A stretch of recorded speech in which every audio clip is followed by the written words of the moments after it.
À l'occasion de cette programmation spéciale pour la béatification de Jean-Paul II, nous sommes avec sa béatitude Grégoire III Laham, primat de l'Église grecque catholique, melkite, patriarche d'Antioche et de tout l'Orient. Béatitude, bonjour. Avant de revenir sur l'événement qui se passe ce week-end, quel est le sens de votre présence ici pour les chrétiens d'Orient qui traversent une période difficile? Eh bien, nous venons, moi et autres patriarches et évêques du Moyen-Orient, pour justement être dans ce grand événement spirituel, ecclésial et mondial encore, chrétien et non chrétien aussi, la béatification de ce grand pape, le bienheureux Jean-Paul II. Et pour moi, ce pape a été une personne d'une grande inspiration pour ma vie, comme évêque à Jérusalem et plus tard comme patriarche de l'Église grecque catholique melkite dans le monde entier. Je l'ai rencontré plusieurs fois. D'abord en 1997, quand il a visité le Liban, il a donné le document « Nouvel espoir pour le Liban ». Puis je l'ai reçu l'an 2000 à Jérusalem, où j'étais vicaire patriarcal, justement avec une grande humilité, avec une grande souffrance et un grand espoir. Et il voulait justement faire tout le parcours des lieux saints. On l'a fait visiter l'église de la résurrection au but de Saint-Sépulcre, mais il n'est pas monté au Golgotha. Juste à la fin de son séjour, sa visite en Jérusalem, il a voulu à tout prix faire cette montée du Golgotha, et c'est symbolique. Il est monté un escalier très dur, et il a voulu le monter à pied, sans élévateur, sans ascenseur, pour montrer vraiment qu'il était dans une grande souffrance et maladie. Cette volonté de faire tout le chemin de la croix jusqu'au Golgotha pour son Église et pour sa mission.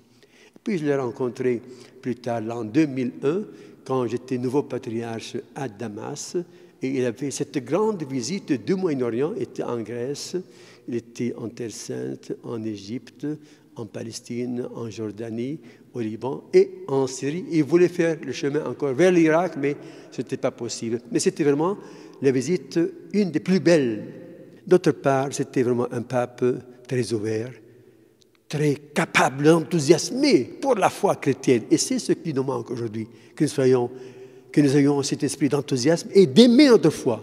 Comme disait Saint Grégoire de Nazianze, l'objet de notre foi restera toujours l'objet de notre admiration. Il pouvait faire admirer aux jeunes surtout et aux générations différentes la beauté de la foi chrétienne, mais une foi qui ne vous isole pas, mais qui vous fait plus capable de participer et de faire participer votre foi à d'autres qui ne sont pas de votre foi.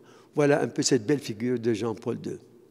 Béatitude, vous avez évoqué l'isolement et puis aussi l'enthousiasme des chrétiens d'Orient. Est-ce qu'on peut voir à travers cette béatification et votre présence ici peut-être un signe pour les chrétiens d'Orient qui traversent une période difficile actuellement?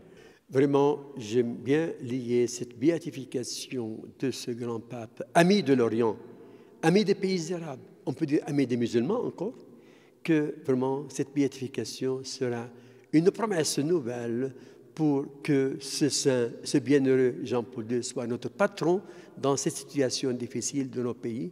Il donne courage à nos communautés qui souffrent, qui ont eu l'espoir de célébrer l'Assemblée spéciale du synode pour les Moyen-Orient, et maintenant ils sont dans des difficultés.